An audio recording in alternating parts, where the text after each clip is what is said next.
country's finances. Yeah, that's right. And the central bank's been taking a step too to deal with that. It's raised its benchmark interest rate last night from 6.5 to 9.5%. This is partly as an effort to curb inflation, but also to prop up the currency, which has seen huge falls even since the start of this year. It's in fact the worst performing currency against the dollar this year. You can see one here now is worth just 7 US cents.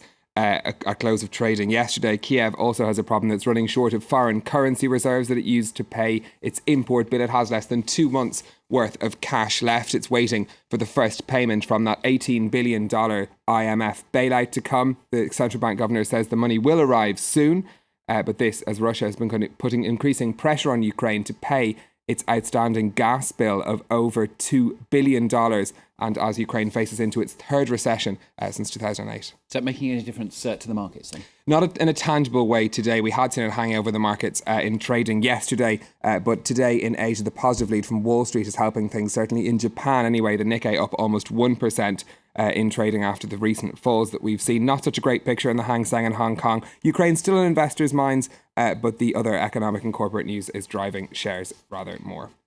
Canada next. The tax authorities there have fallen foul of the latest internet security breach, haven't they? Yeah, it's called Heartbleed. This was uncovered by Google and a Finnish security firm last week. It's a fault on what was thought to be secure internet connections, what's called open SSL technology. It affects some 2/3 of websites, among them the Canadian Tax Agency. They had taken their services offline last week, in fact, and the bug was discovered. This statement posted on their website yesterday, though, saying that 900 social security numbers, around 900 of them, were stolen in a 6-hour attack on their website. They said they're now investigating to see if anyone else had been affected. It's the first really concrete effect that we've seen of using this breach to steal personal data. The UK parenting website Mumsnet also affected.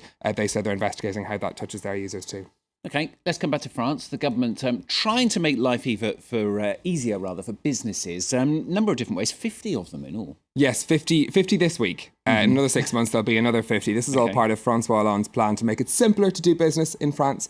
Every 6 months, the government plans to announce 50 measures to ease the huge administrative burden on entrepreneurs. The first of those we got details of on Monday.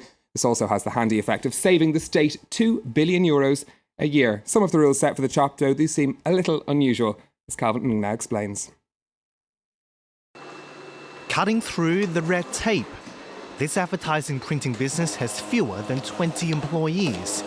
Each time the owner hires a new staff member, he has to fill out a dozen forms. It's a lot. While we spend time on this, we're not looking for work for the company.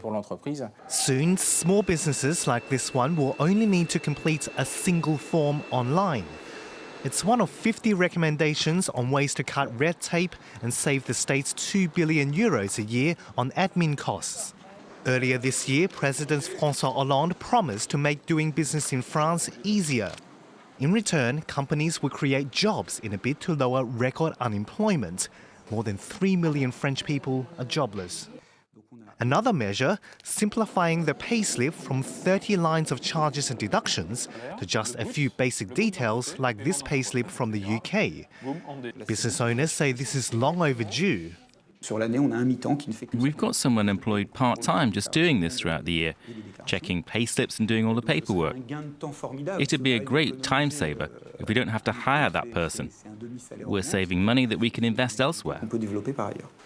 France will also simplify its labour code, scrapping unnecessary procedures and rules, including a law from the 1930s requiring bakers to tell the police when they go on holiday. Let's take a quick look now at some of the day's other business stories. And Google has bought the American drone manufacturer Titan Aerospace for an undisclosed sum. The company makes unmanned solar-panelled aircraft that fly well above commercial airliners. The internet search giant says the purchase will help it connect remote parts of the globe to the internet. Facebook had also been mulling an offer for the company earlier this year. And Italy's Prime Minister has chosen new bosses for a host of state-run companies. They include the scandal-hit defence group Finmeccanica. The shake-up is part of Matteo Renzi's pledge to break with cronyism. For the first time, it also sees two prominent businesswomen nominated to be chairwomen of the utility group Enel and the oil firm Eni.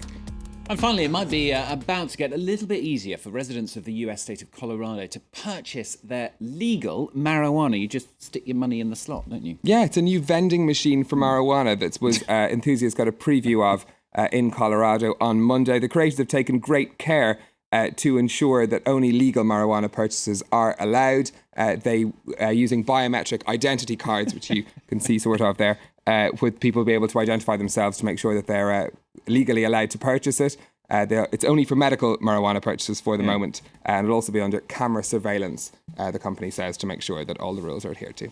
Why not? It's even got one of those things that goes round, doesn't it? Excellent stuff. Stephen Wood Business, thank you very much. Flo's here. French newspapers now. Ukraine, still, of course, the main subject, isn't it, Flo? That's right, on the front page.